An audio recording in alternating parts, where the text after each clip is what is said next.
Saan nga po ba magandang magpagas? Kasi napakarami na pong mga gas stations dito sa atin. Bukod dun sa Big 3 na Shell, Caltex at saka Petron ay marami na pong mga small players. So tinanong ko po yung mga viewers doon sa Facebook page natin na mayroong mahigit 200,000 followers kung saan ba sila nagpapagas. So base po doon sa mga bilang ng mga nag-comments ay gumawa po ako ng top 10 na mga pinagkakatiwalaang gas stations dito sa Pilipinas.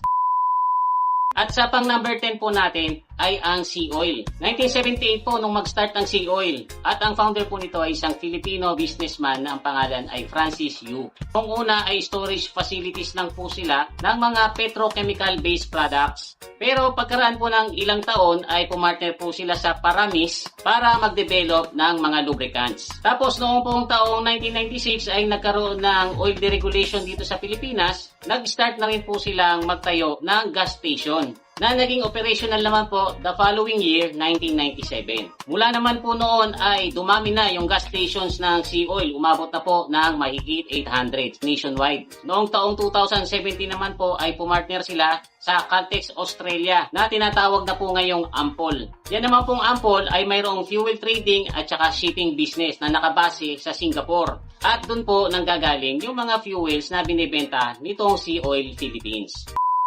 Sa number 9 naman po natin ay itong clean fuel. Technically, 2004 po nag-start ang clean fuel pero hindi kagad gasolinahan. Ito po kasi yung panahon na ang presyo ng mga fuels ay dire-diretsong taas ng taas. Kaya ang presidente po ng Philippine National Taxi Operators Association na si Attorney Bong Suntay ay napilitan pong maghanap ng cheaper alternative fuel. At sa mga travels niya po sa Japan, sa Korea at saka sa Australia, napansin niya na marami palang mga taxi doon na ang ginagamit na fuel ay LPG or liquefied petroleum gas. Kaya ito pong si Atty. Suntay ay humanap ng mga makakapartner niya para madala dito sa Pilipinas yung mga LPG conversion kits. At nung madala naman po nila dito yan sa Pilipinas ay napakarami pong nagpa-convert ng sasakyan nila, especially yung mga taxis, para makagamit din sila ng LPG kasi mas malaki ang kamurahan nitong LPG. Tapos dyan na rin po naisipan nila Atty. Suntay na magtayo ng dalawa sa pinakaunan nilang clean fuel station. Isa po sa E. Rodriguez Avenue, tapos yung isa naman po ay sa Congressional Avenue, Quezon City. Na parehas nag-start ng operation noong taong 2007. Pero syempre, bukod po dun sa LPG, ay available din sa kanila ang conventional na gasolina at saka diesel. Na hinahango naman po nila sa mga major oil refineries dito sa Pilipinas tulad ng Petron, Shell at saka Caltex. Sa number 8 naman po natin ay itong Flying V. Ang Flying V po ay brand name lang, pero ang totoong kumpanya po niyan ay nagngangalang TWA Incorporated. Isa po itong prominenteng oil company dito sa Pilipinas na na-establish noong 1994 pa.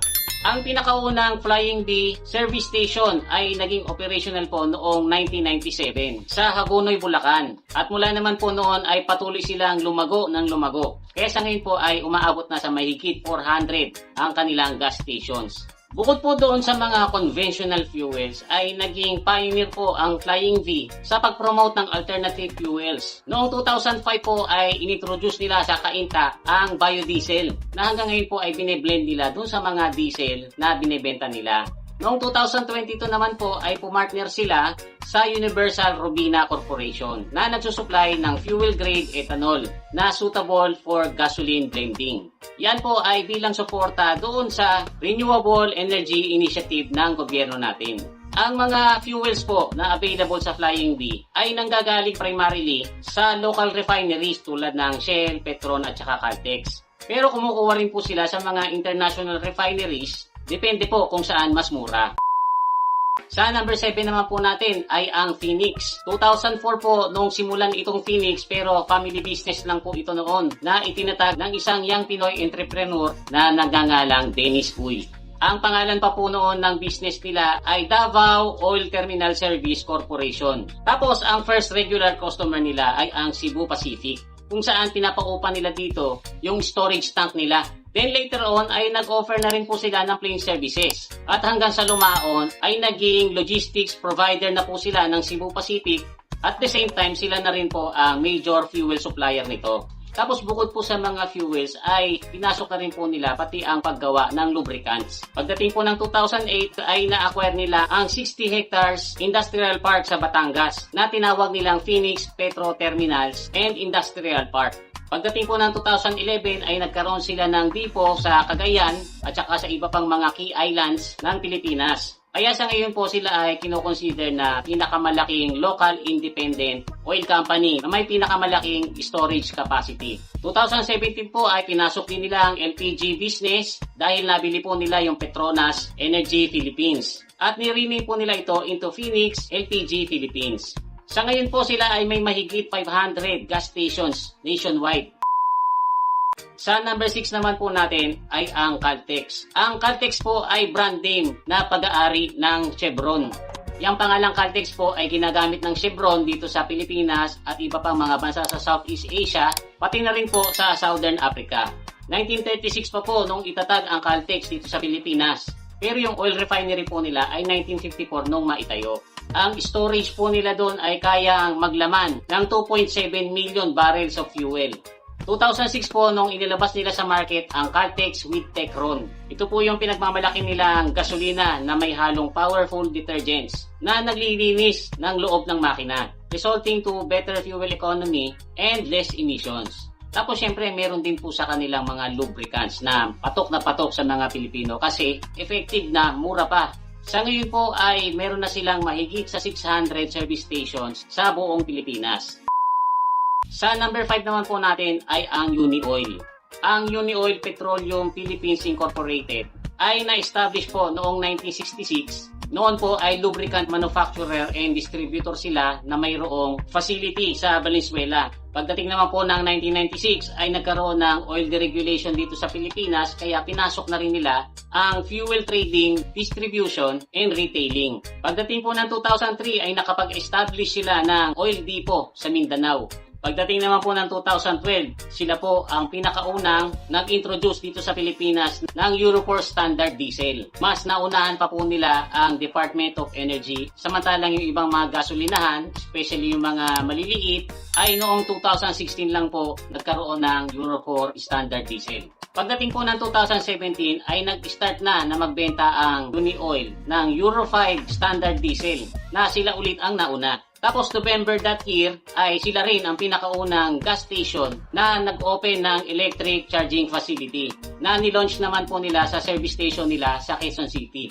2024 ay nag-open ang Unioil ng isang oil terminal sa may San Fernando, Cebu. At ngayon pong February 2025, ang Aramco or Arabian American Oil Company ay nag-acquire ng 25% stake sa Unioil. At dahil po dyan ay mag-i-introduce na po ang Unioil ng mga fuel and oil products under Aramco and Valvoline brands. Sa number 4 naman po natin ay itong Refill. Ang Refill po ay group of companies na 100% Filipino-owned. Na-establish po ito noong 1981 as an independent fuel player na engage sa wholesale trading of petroleum products. Ang ibig sabihin po noon, typically, bumibili po sila ng bulk quantities ng refined petroleum products na nanggagaling sa mga international suppliers tulad ng Saudi Arabia, Korea, Indonesia, China at Singapore. Tapos ibinebenta nila ng mas mura kaysa doon sa mga major brands. Sumikat po itong Refill kasi mababa po sila magbenta ng gasolina at diesel. Na siyempre papatok sa mga Pinoy lalo na po doon sa mga nagdadrive ng public transport. Kaya lang ang hirap po kasi sa atin dito kapag ang bagay ay mura, hindi mawawala dyan yung mamimintas. Yung iba ang sabi kaya yan mura kasi kulang yung ikinakarga. Yung iba naman sabi ay hindi daw maganda yung quality at baka makasira lang ng makina. Sa totoo lang guys, hindi man palagi-lagi ay madalas din po akong nagpapagas dyan sa Refill. Every time na may makikita ko, nagpapagas na ako kasi mura. At honestly, wala naman po akong naramdamang kakaiba dun sa andar ng sasakyan ko. Hindi naman siya humina, hindi rin siya lumakas. At sa tagal ng panahon na nagpapagas ako dyan ay hindi pa naman po ako nasiraan ng dahil sa gasolina or diesel nila. Sa number 3 naman po natin ay ang Sari-Sari Gas Station. So dito ko po ibinilang yung mga nag-comments dun sa survey natin na ang sabi nila sa akin ay kung saan lang sila abutan. Yung iba naman ang sabi ay nagpapagas sila kung saan pinakamura. Yung iba naman ang sabi ay nagpapagas sila kung saan pinakamalapit. O kaya naman yung iba sinasabi kung saan merong PUV discount or kung saan may promo. So, isinama ko po yan kasi para malaman din po ninyo na marami palang mga motorista na hindi naman big deal sa kanila yung brand.